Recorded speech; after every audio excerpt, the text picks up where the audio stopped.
1 in 8 newborns died instantly. Let that land for a moment. Not 1 in 1,000, not 1 in 100, 1 in 8. Maya is lying in a warm bed in a safe house with a phone on her nightstand that can call a hospital in seconds. She has prenatal vitamins. She has ultrasounds. She has a doctor who knows her name.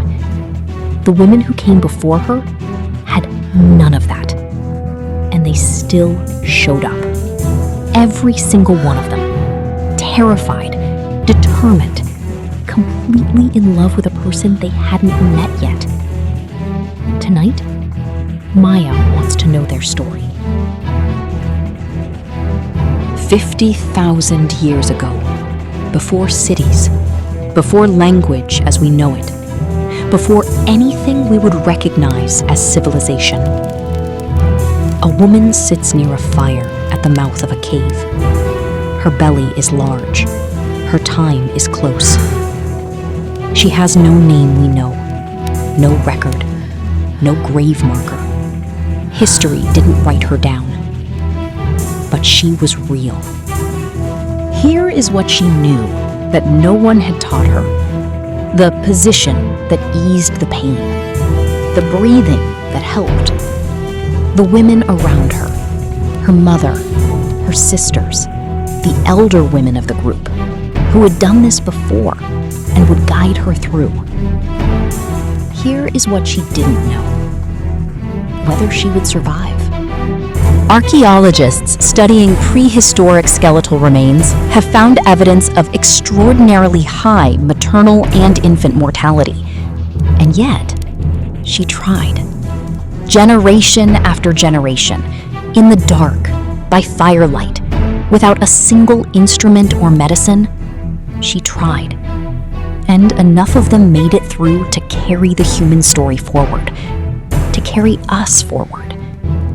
The first thing that strikes you when you learn this is not the tragedy of it. It's the courage. She knew the risk. She had seen it happen to others, and she chose love anyway.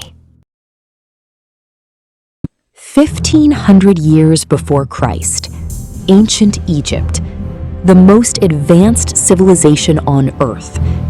And for the first time in human history, someone wrote it down. The Kahun Gynecological Papyrus, dating to approximately 1825 BCE, is the oldest known medical document dealing with women's health. It contained pregnancy tests, advice on labor, herbal remedies for complications. Egyptian women had dedicated birth rooms, specially constructed spaces where they would go when their time came. They had midwives. They had prayers to Taweret, the hippopotamus goddess of childbirth, whose fierce form was believed to protect laboring mothers. What the Egyptians understood, thousands of years before modern medicine, was that birth was not something a woman should face alone. The presence of other women wasn't just comfort, it was survival. Studies today confirm what they knew then. Continuous human support during labor reduces complications, reduces pain, reduces fear. They didn't have the science, they had the wisdom and the love. Always the love. 100 years after Christ, ancient Rome, the greatest empire the world had ever seen. If you were wealthy, you might have a trained physician. You might have a clean room and soft linen and the best midwife money could buy. If you were poor, and most women were poor, you had what every woman before you had. The women around you, your hands, your body's knowledge, your will. Roman medical writer Cyrannus of Ephesus wrote the first comprehensive guide to obstetrics around 100 CE. He described in precise detail the ideal position for birth, the role of the midwife, the management of complications. He also documented the reality that despite everything they knew, despite their relative sophistication, Roman women still died, regularly. The tombstones of Rome are full of young women, their ages carved in stone. the cause often unspoken but understood. Died in childbirth. Died giving life. And yet, in every Roman household, in every era of that vast empire, the babies kept coming. The women kept trying. The love kept winning over the fear. There is a Roman tombstone discovered in the ruins outside Pompeii. On it, a husband had carved these words for his wife who died giving birth to their first child. She was not afraid. She was ready. She loved already. 2,000 years ago.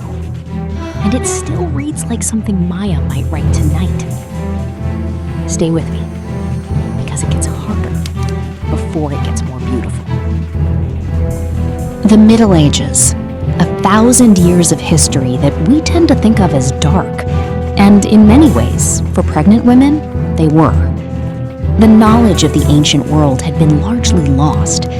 What remained was superstition, prayer, and the accumulated wisdom of village midwives. Women who carried their knowledge not in books, but in their hands, in their memory, passed mouth to mouth, mother to daughter, for generations. These midwives knew things. They knew which herbs slowed bleeding. They knew how to turn a baby lying wrong. They knew the positions that helped, the words that calmed, the hands that steadied. They also faced something the prehistoric mother and the Egyptian mother and the Roman mother had never faced: the active suppression of their knowledge. In the 14th and 15th centuries, as witch trials swept through Europe, the women who knew the most about birth, the herbalists, the midwives, the healers, were among those most targeted. Women were persecuted for the very knowledge that kept other women alive. And still, births happened. Babies arrived. Mothers survived. Not because the system helped them, in spite of the system. The survival rate for medieval childbirth was, by modern standards, catastrophic. And yet, every person alive today is descended from a woman who made it through. Every single one. The mathematics of survival, written in our DNA. They made it, so that we could be here, so that Maya could be here. The 1840s, the industrial age. You might expect that by now, with science advancing, with hospitals being built, things would be getting better for pregnant women. You would be wrong. In fact, for a brief and devastating period, they got dramatically worse. In the maternity wards of Vienna and London and Paris, women were dying at staggering rates, not from childbirth itself, but from childbed fever, puerperal fever, an infection that swept through hospital wards and killed 1 in 10, sometimes 1 in 3, of all women who gave birth there. And no one knew why. Until a Hungarian doctor named Ignaz Semmelweis noticed something. The wards run by doctors, who went directly from performing autopsies to delivering babies, without washing their hands, had death rates 3 times higher than the wards run by midwives. He proposed a solution: wash your hands.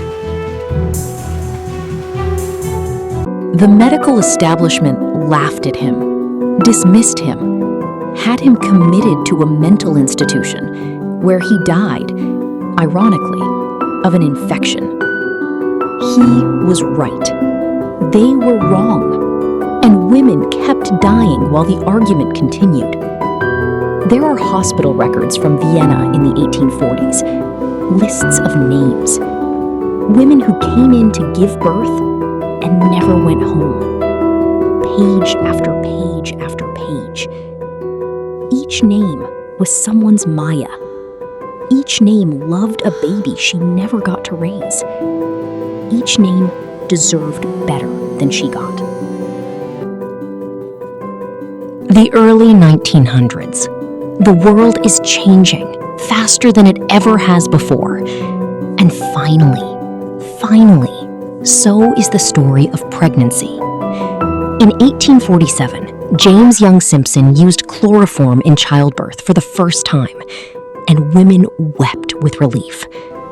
In 1865, Joseph Lister applied germ theory to surgery, and death rates from infection began their long, slow fall. In 1906, the first modern prenatal clinic opened in Edinburgh.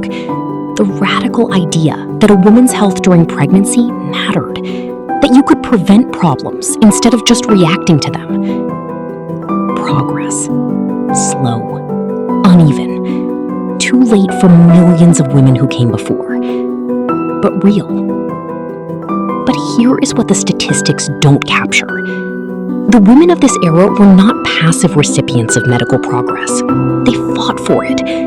The suffragette movement, which was happening at exactly this moment, included in its demands the right of women to access safe health care, to have their pain taken seriously, to not be dismissed. They marched, these women, some of them pregnant, some of them having just survived childbirth, all of them determined that the next generation would have what they had been denied. They were right. We are that next generation. Maya is that next generation. The mid-20th century, the era our grandmothers gave birth in. By now, maternal mortality had fallen dramatically. Antibiotics, blood transfusions, surgical skill, the tools existed. But something else was happening in the hospitals of the 1950s and 1960s. Something that the women who experienced it would talk about for the rest of their lives. They were alone. Partners were not allowed in the delivery room. Mothers were separated from their newborns for hours, sometimes days after birth. Women were told to be quiet, to be grateful, to not make a fuss. The medicine had advanced. The humanity had retreated. It was the women of this generation who said enough. The natural childbirth movement, the breastfeeding advocates, the mothers who demanded their partners be present. The women who said, we are not patients, we are mothers, and we will be treated like it. They changed everything. Again. As they always had. And now we are here. Now we are Maya, lying in a warm bed, in a safe house, in an era when 100 years of obstetric science stands between her and what came before. She has an OB who has delivered hundreds of babies. She has ultrasound technology that can detect a heartbeat at 6 weeks. She has epidurals and sterile surgical suites and neonatal intensive care units, and a team of people whose entire professional lives are dedicated to making sure she and her baby come home. The prehistoric mother had fire and the women around her. The Egyptian mother had prayers to Taweret and a papyrus scroll. The medieval midwife had herbs and memory and hands that knew what to do. The Victorian woman had a system that wasn't ready to protect her yet. The woman in the 1960s hospital had medicine without humanity. Maya has all of it. Everything they fought for. Everything they survived without. Everything they would have given anything to have. She has it. 50,000 years of women. 50,000 years of showing up in the dark, afraid, and doing it anyway. 50,000 years of hands on bellies. 50,000 years of the same enormous love. You are not the first woman to feel what you feel tonight. You are the latest in a line so long it disappears into prehistory. And every woman in that line, every single one, was tougher than she knew, braver than she felt, more capable than anyone had told her, including you, especially you. If this video made you feel something, share it with a pregnant mom who needs to remember what she's made of. She comes from a line of women who survived everything. So does she. Subscribe for a new story every week, because every week of your pregnancy, there's a piece of history living inside you that we can't wait to show you.